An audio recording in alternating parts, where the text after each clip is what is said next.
On va maintenant ajouter les scripts à nos lutins. On va commencer avec le bol. Dans la liste de lutins, je sélectionne le bol. J'aimerais utiliser la flèche droite et la flèche gauche sur mon clavier pour faire bouger mon bol.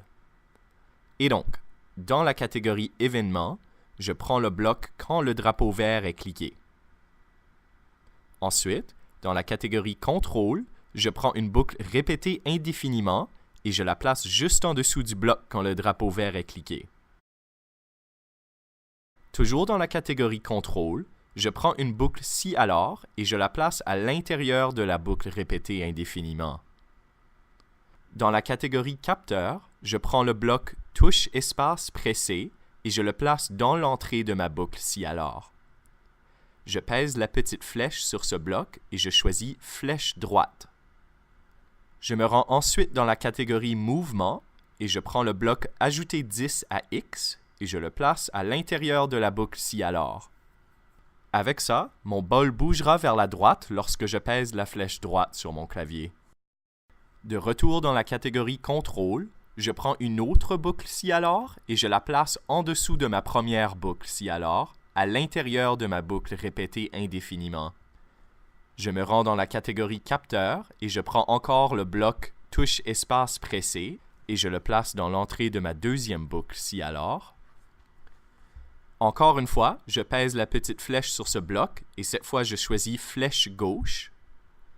Et finalement, je me rends dans la catégorie mouvement et je prends le bloc ajouter 10 à X et je le place dans ma deuxième boucle si alors. Cette fois, je vais changer le 10 dans ce bloc pour moins 10. On va maintenant écrire les scripts pour la pomme. Donc, dans la liste de lutins, on sélectionne la pomme. On veut que la pomme commence toujours à une position choisie au hasard, mais qu'elle commence toujours au haut de la scène. Et donc, on commence dans la catégorie événements et on choisit le bloc quand le drapeau vert est cliqué. Et puis ensuite, on va se rendre dans la catégorie mouvement.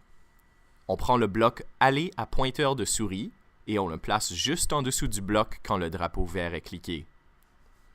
On pèse la petite flèche sur ce bloc et on choisit position aléatoire. Ceci choisira une position au hasard. Mais pour s'assurer que notre pomme commence toujours au haut de la scène, on prend le bloc donner la valeur 0 à Y et on le place au bas de notre script. On va changer le 0 dans ce bloc pour 180. Ceci s'assure que les pommes commencent toujours au haut de la scène. Maintenant, on veut que les pommes tombent. Donc, dans la catégorie contrôle, on prend une boucle répétée indéfiniment et on la place au bas de notre script. Dans la catégorie mouvement, on prend le bloc ajouter 10 à Y et on le place à l'intérieur de la boucle. On va changer le 10 dans ce bloc pour moins 5. Maintenant, on peut ajouter ce qui arrive si les pommes se rendent au bas de la scène. Si une pomme touche le bas de la scène, on veut qu'elle recommence à une nouvelle position choisie au hasard. Donc, dans la catégorie contrôle, on prend une boucle si alors et on la place dans la boucle répétée indéfiniment. On va maintenant se rendre dans la catégorie opérateur. On prend le bloc plus petit que, qui ressemble à une petite flèche qui pointe vers la gauche, et on la place dans l'entrée de notre boucle si alors. Remarquez que ce bloc a deux entrées. On va maintenant se rendre dans la catégorie mouvement. Tout au bas, il y a un bloc nommé ordonnée Y. On le place dans la première entrée de notre bloc plus petit que. Dans la deuxième entrée, on tape moins 170. Ce que l'on place dans notre boucle si alors va donc seulement se faire appliquer si la pomme atteint le bas de la scène. Donc, dans cette boucle, je place un bloc aller à pointeur de souris.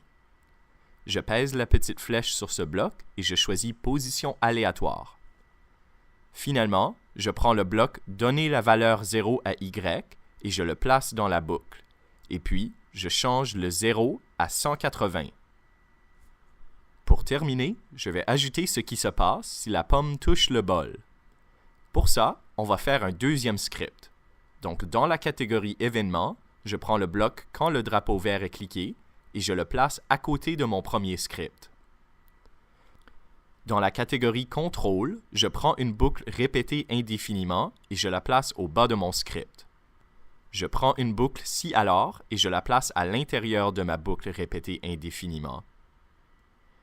Dans la catégorie Capteur, je prends le bloc pointeur de souris touché et je le place dans l'entrée de ma boucle si alors. Je pèse sur la petite flèche sur ce bloc et ensuite je choisis Bold. Ensuite, je prends le bloc aller à pointeur de souris et je le place à l'intérieur de la boucle si alors. Sur ce bloc, je pèse la petite flèche et je choisis le bloc position aléatoire. Finalement, je prends le bloc donner la valeur 0 à y et je le place dans ma boucle si alors. Et ensuite, je change le 0 dans ce bloc pour 180. Pèsez maintenant le drapeau vert pour voir si votre jeu fonctionne correctement. Si vous avez des problèmes, retournez voir les scripts que je viens de créer. Dans la prochaine vidéo, je vous montrerai comment vous pouvez améliorer votre jeu.